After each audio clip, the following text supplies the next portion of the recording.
apapun, mereka pun memutuskan untuk pergi menuju sumbernya. Di saat mereka sampai di ujung jalan, mereka bertemu dengan bangsawan tertinggi beserta hasil penelitiannya. Namun, bangsawan tertinggi yang mereka temui sudah bersikap aneh. Dia seperti dipengaruhi sesuatu yang membuatnya melakukan kejahatan. Bangsawan itu tidak mempedulikan hal yang lain selain hasil penelitiannya. Sebagai salah satu orang yang mempunyai kekuatan kristal purba, bangsawan mengincar Lyria untuk menyatukan kekuatannya dengan mesin itu. Selain Lyria, di pihak kekaisaran juga ada seseorang yang memiliki kekuatan tersebut. Ketika dia mulai mengeluarkan kekuatannya, monster mekanik itu dapat bergerak dengan sendirinya.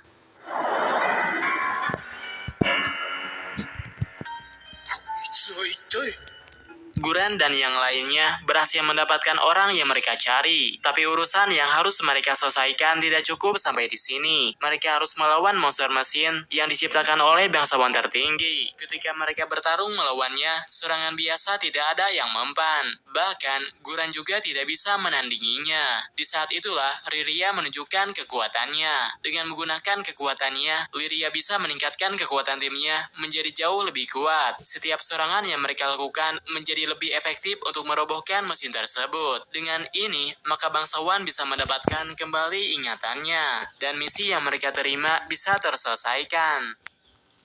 Setelah berhasil menyelamatkan bangsawan tertinggi, Lyria mendapatkan lagi potongan peta dari monster yang dia kalahkan. Selanjutnya mereka akan pergi ke sebuah pulau berdasarkan potongan peta itu. Setelah Lyria mendapatkan gambaran dari potongan peta langit, maka tujuan mereka selanjutnya adalah Kepulauan Augusti. Sesaat sebelum berangkat, Io tiba-tiba memutuskan untuk ikut bersama mereka.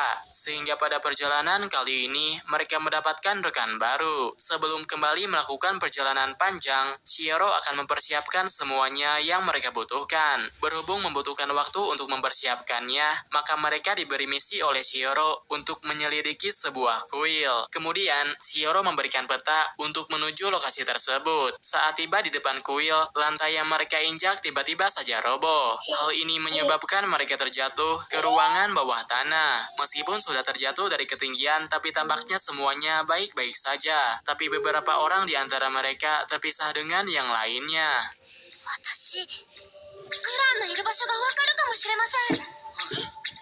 Meskipun berada di tempat yang berbeda, tapi tampaknya Guran dan Lyria bisa mengetahui posisi mereka.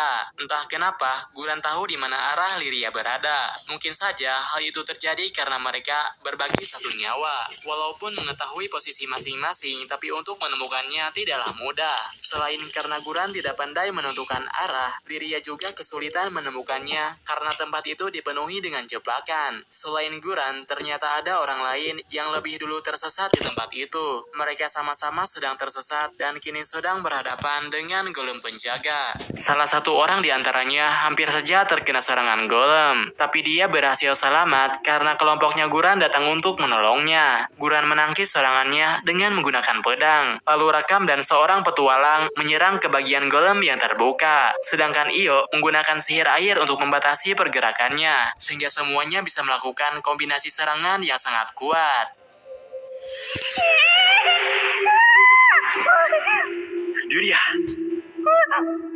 Tak lama setelah golem dikalahkan, Guran dan yang lainnya bisa berkumpul lagi. Mereka juga menemukan harta karun tersembunyi di balik ruangan itu. Kemudian saat Guran mengambil sebuah pedang, tiba-tiba saja mereka berpindah ke dunia luar. Dan semua harta yang baru saja mereka temukan tiba-tiba berubah menjadi tumpukan pasir. Dikarenakan kuil yang mereka masuki ikut menghilang, Shioro tidak bisa membayarnya untuk permintaan penyelidikan. Tapi sebagai gantinya, dia akan memberikan pedang sebagai imbalannya. Pada suatu ketika, Lyria mengalami mimpi buruk. Di dalam mimpinya itu, dia melihat dirinya sendiri melukai teman-temannya. Saat terbangun, Lyria bersyukur karena semua itu hanyalah mimpi. Dia langsung merasa baikan karena Guran berada di sisinya. Pada saat yang sama, mereka telah sampai di pulau bernama Augusti. Pulau itu merupakan satu-satunya pulau yang memiliki lautan di seluruh kepulauan langit.